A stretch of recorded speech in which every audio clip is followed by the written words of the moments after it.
Okay, yes, I am back with another video today. Oh, no, wrong thing.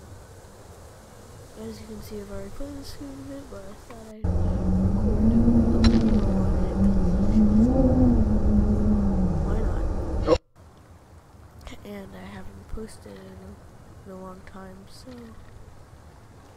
I've decided to make a video on this.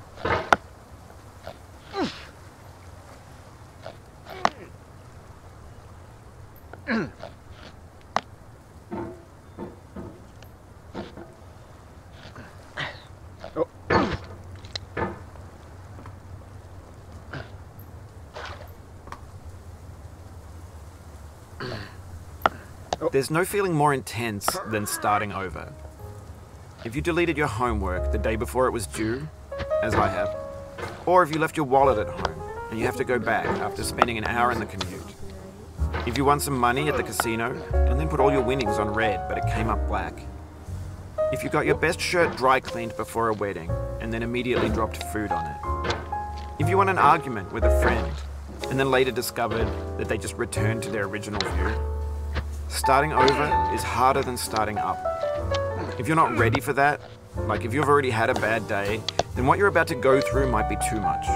Feel free to go away and come back. I'll be here. Alright, thanks for coming with me on this trip. I'll understand if you have to take a break at any point.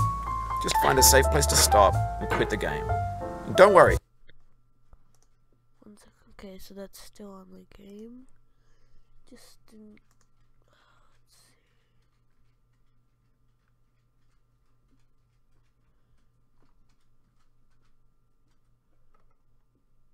see. Okay, just need an emergency button to mute in case anything goes wrong. I'll save your progress, always, even your mistakes. This game is a homage to a free game that came out in 2002, titled Sexy Hiking. The author of that game was Jazzuo, a mysterious Czech designer who was known at the time as the father of B games. And B games are rough assemblages of found objects. Designers slap them together very quickly and freely, and they're often too rough and unfriendly to gain much of a following. They're built more for the joy of building them than as polished products. In a certain way, Sexy Hiking is the perfect embodiment of a B game. It's built almost entirely out of found and recycled parts, and it's one of the most unusual and unfriendly games of its time. In it, your task is simply to drag yourself up a mountain with a hammer. And that act of climbing, in the digital world or in real life, has certain essential properties that give the game its flavor. No amount of forward progress is guaranteed. Some cliffs are too sheer or too slippery. And the player is constantly, unremittingly in danger of falling and losing everything. Anyway, when you start Sexy Hiking, you're standing next to this dead tree that blocks the way to the entire rest of the game. It might take you an hour to get over that tree, and a lot of people never got past it. You prod and you poke at it, exploring the limits of your reach and your strength, trying to find a way up and over.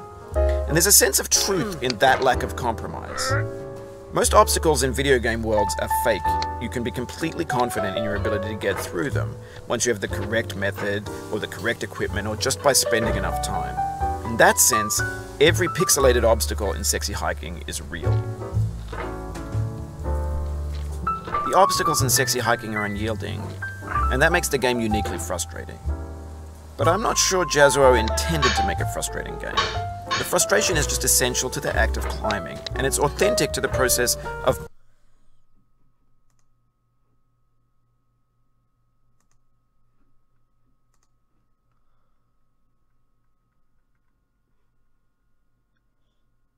building a game about climbing.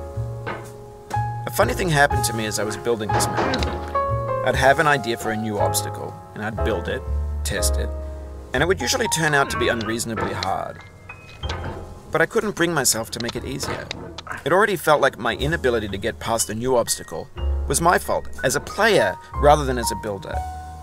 Imaginary mountains build themselves from our efforts to climb them, and it's our repeated attempts to reach the summit that turns those mountains into something real. When you're building a video game world, you're building with ideas, and that can be like working with quickset cement.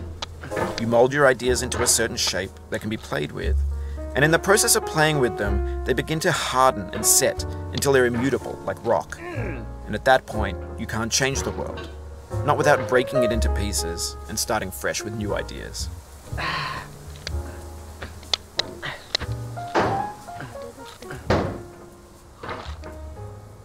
This is the highest I've ever gone. No. For years now, people have been predicting that games would soon be made out of prefabricated objects, bought in a store and assembled into a world. And for the most part, that hasn't happened, because the objects in the stores are trash. I don't mean they look bad or that they're badly made, although a lot of them are. I mean they're trash in the way that food becomes trash as soon as you put it in the sink. Things are made to be consumed and used in a certain context, and once the moment is gone, they transform